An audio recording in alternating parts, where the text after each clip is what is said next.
अपनी लाइफ में जो भी चीजें हमको गुड एक्सपीरियंस देती है उस चीज को हम रिपीट करना चाहते हैं, और जो हमको बैड एक्सपीरियंस देती है, पहला अनुभव उसके साथ हमारा जो है उसके ऊपर निर्भर करेगा कि वो चीज हम रिपीट करेंगे या नहीं करेंगे। मेरा नाम सचिन जोशी है, मैं समर्पण नशा मुक्ति केंद्र में एज ए काउंसलर काम करता हूँ। आज हम बात करेंगे नशा करने की, नशेबाज की जो इच्छा है वो क्यों है, जबकि उसके बहुत सारे नुकसान हो रहे हैं, उसके बावजूद भी वो उस चीज को करना क्यों चाह रहा है। उसके पीछे का राज है, नशा जब आदमी शुरू करता है उस समय उसका जो फर्स्ट एक्सपीरियंस है वो कहीं ना कहीं प्लेजरेबल है, रिलैक्सिंग है, एनर्जेटिक है, कॉन्फिडेंट फील करता है। वो जो एक्सपीरियंस है वो दोबारा से चाहता है। जैसे आपने अनजाने में समझो इलेक्ट्रिक तार को हाथ लगा दिया और आपको एक्सपीरियंस कैसा आया, गुड की बैड, ये बैड आया, तो आप अब जिंदगी भर उस तार को हाथ लाइन लगाएंगे खुद से। गलती से लग जाए तो बात और, आपने आग को हाथ लगाया, आपको एक्सपीरियंस मिला बैड, आप उस चीज को रिपीट नहीं करेंगे। आपने शुगर खाया, आपको अच्छा लगा, भले वो किसी भी रूप में खाया हो, कोई मिठाई के रूप में खाया हो या डायरेक्ट शुगर कंज्यूम किया हो, उसका जो एक्सपीरियंस है वो अच्छा है। आपने पहली बार जब सेक्स किया होगा, वो एक्सपीरियंस गुड है, बहुत अच्छा है, फैंटास्टिक है, तो उसको आपका माइंड रिपीट करना चाहेगा। भले ही आपकी उम्र 80 साल हो जाए, आपके अंदर वो चीज करने का कहीं ना कहीं इच्छा रहेगी।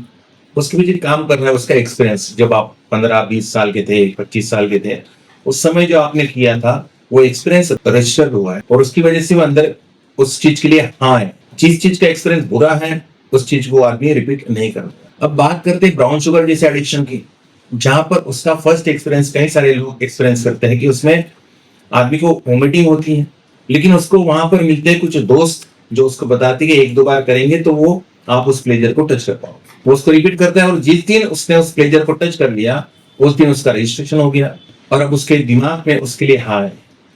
शराब जो है आदमी बियर के रूप में ले या वाइन के रूप में ले या शराब के रूप में ले, जो वो किया तो उसका टेस्ट खराब था, लेकिन उसके बाद जो फील आया वो कहीं ना कहीं अच्छा था, उसके लिए वो रिपीट करता है। अब यहाँ पर हम देखते हैं कि जो बाकी एक्सपीरियंस है, जैसे इलेक्ट्रिक तार का है या आग का है, तो घर परिवार आपको रोक रहा था, लेकिन आपने जाने अनजाने में उसको छुआ और आपका एक्सपीरियंस बैड रहा, तो उसको आप रिपीट नहीं करेंगे। नशे के साथ उल्टा हुआ है। संस्कार ये थे कि नशा गलत है, और मैंने गलत काम किया क्योंकि मेरे अंदर क्यूरियोसिटी थी, जानने की उत्कंठा थी। मैंने कई सारे सोशल मीडिया पर देखा है कि नशा करके लोग एंजॉय कर रहे हैं, और मेरे अंदर भी वो एंजॉय करने का, खुश होने का, उस प्लेजर को फील करने का अंदर है क्यूरियोसिटी कि क्या होता होगा। और जब मैंने किया तो मेरे अंदर उसके लिए हाँ हो गया। क्यों? क्योंकि उसका एक्सपीरियंस मेरे लिए अच्छा था, तो मैंने उसको रिपीट किया, बार बार रिपीट किया। क्यों रिपीट किया? प्लेजर के लिए, फील गुड के लिए। नशेबाज जो बनता है वो प्लेजर तक रुकता नहीं है, उसके अंदर एक्सट्रीमिस्ट वाला भाव है।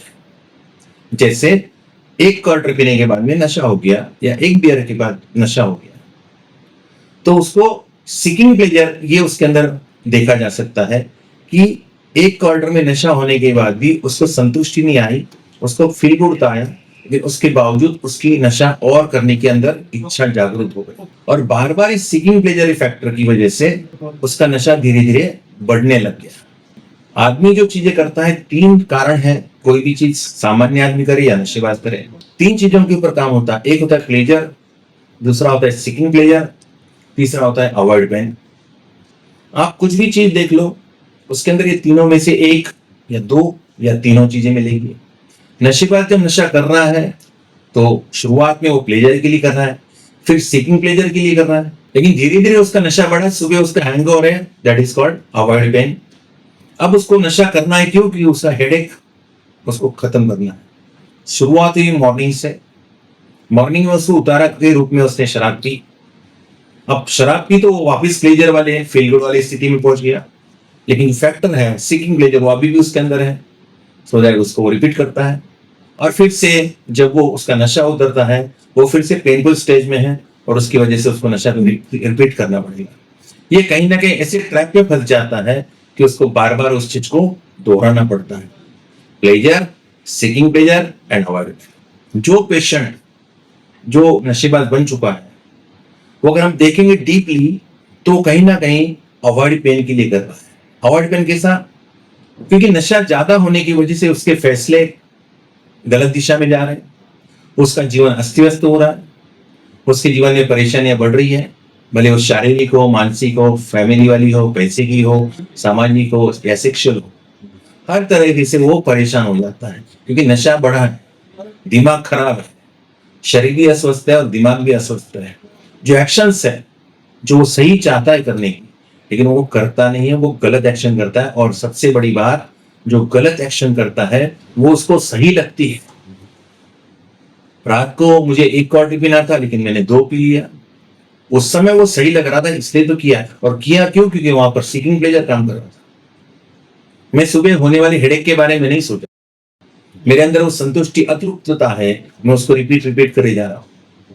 एक नशा करता है, जब वो नशा मुक्ति केंद्र में आता है तो वो कहीं ना कहीं अवॉइड पेन की स्थिति में होता है, दर्द से निजात पाने के लिए, परेशानियों से निजात पाने के लिए वो नशा करता है। अब इसको हम दूसरी तरफ से देखते हैं, नशा मुक्त जीवन के लिए भी ये 3 फैक्टर काम करेंगे। आज उसका जीवन अगर वास्तविकता देखेंगे तो बर्बाद है, बहुत परेशानी है, प्रॉब्लम्स है। नशा अगर नहीं करता है तो एक्चुअल हैप्पीनेस को प्राप्त कर सकता है, प्लेजर, फील गुड, स्वाभिमान, सेल्फ रिस्पेक्ट, आत्म शांति, तरक्की। 1 साल नशा नहीं किया तो उसके जीवन में कुछ ना कुछ अच्छा हुआ और उसको ही आगे कंटिन्यू करेगा। उसको क्यों? क्योंकि उसका परिणाम उसके सकारात्मक मिल रहे हैं, उसका जीवन ग्रोथ हो रहा है, उसको आगे कंटिन्यू करेगा तो वो हो गया सीकिंग प्लेजर। और इस दौरान उसके अंदर नशा करने का विचार भी आया तो वो नशा है क्योंकि वो फिर से पेन में नहीं जाना चाहता। जैसे नशे की तरफ काम करता है वैसे नशा मुक्त जीवन की तरफ भी काम करता है। शुरुआत होती है नशा मुक्त जीवन की, वो होगी फोर्सफुली। जैसे शुरुआत में नशा छोड़ने की इच्छा है कि नहीं है, क्योंकि डिपेंडेंसी वाला मामला है, वहां पर उसको नशा छोड़ना भी होगा तो शरीर बोलता है मुझे नशा चाहिए, उसकी नहीं चलती और उसको नशा करना पड़ता है, तो इच्छा होते ही भी वो छोड़ नहीं पाता, एक फैक्टर। या दूसरा, अंदर नशे का जो रजिस्ट्रेशन है वो गुड़ वाला है, भले वो 10 दिन से भूखा है, उसकी खाना खाने की इच्छा खत्म हो चुकी है लेकिन उसकी नशे की इच्छा अभी भी है। धीरे धीरे वो ऐसे ट्रैप में फंस चुका है कि वो छोड़ना चाहता होगा तो भी नहीं छोड़ पाता, और कुछ लोग नहीं छोड़, क्योंकि उसके अंदर जो अनुभव आता है नशा करने के बाद वो फील गुड का होता है, एनाल्जेसिक इफेक्ट है। जीवन सब तरह से बर्बाद हो रहा है लेकिन नशा करके उसको जो अनुभव आता है वो कहीं ना कहीं फील गुड आता है। जब एडिक्शन एक्सट्रीम तक पहुंचता है तब ये फील गुड फैक्टर भी खत्म हो जाता है। नशेबाज नशा करने के बाद खुश होगा, गुस्सा होगा कि दुखी होगा, ये हम पूरी तरह से नहीं कह सकते। अब उसका धीरे धीरे जो खुश होने वाला मामला है या प्लेजर वाला जो मामला है वो भी धीरे धीरे खत्म हो जाता है। नशा करने के बाद वो डिप्रेशन में चला जाता है, पश्चाताप में चला जाता है, गिल्ट में चला जाता है या गुस्से में चला जाता है। रियरली एक आध बार वो प्लेजर को टच कर पाता है, और एक बार वो कामयाब होता है उसके लिए वो 100 बार नाकामयाब भी होता है। तो पलड़ा नाकामयाब का भारी है, और ये कोई भी लॉजिक में नहीं बिठता कि एक बार का प्लेजर और 100 बार की सजा, ये लॉजिक काम नहीं करता। और मैं तो यहां तक कहूंगा कि 100 बार करेगा तो 100 बार वो नाकामयाब होगा। क्यों? क्योंकि अगर एक एडिक्ट नशा करता है तो उसके शरीर के साथ वो न्याय नहीं करता, वो अन्याय करता है। नशा मुक्त जीवन की तरफ पहल करे, अपने आप को बचा ले, समझाए, जरूरत पड़ी तो मार्गदर्शन ले, ट्रीटमेंट करवाए, और एक सुख समृद्धि जीवन की तरफ पहल धीरे धीरे उस दिशा में कदम बढ़ाए। कुछ नहीं रखा है इस रास्ते। हम प्लेजर के लिए करेंगे तो पेन में चले जाएंगे, पेन के लिए करेंगे तो पेन बढ़ जाएगा।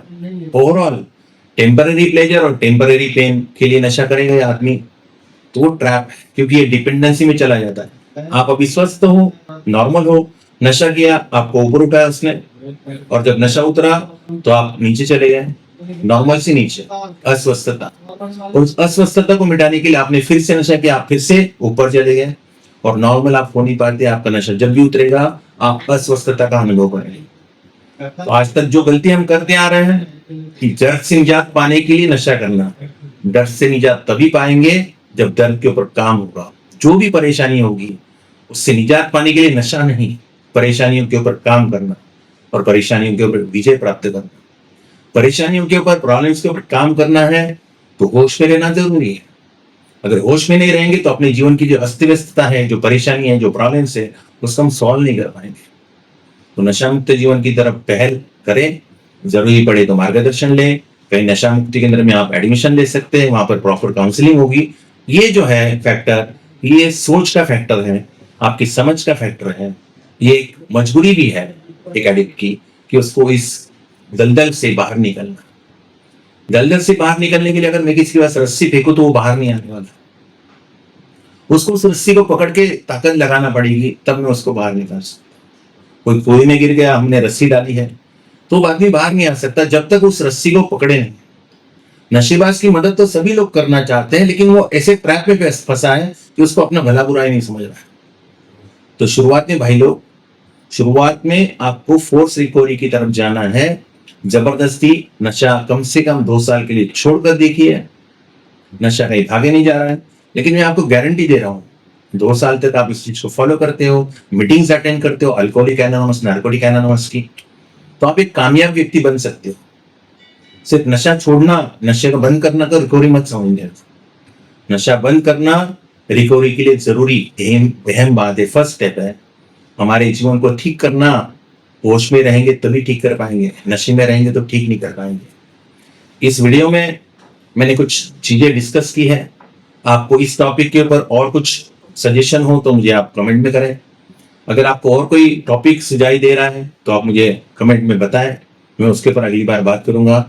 आज के लिए इतना। नमस्कार, जय माता दी, जय गुरु।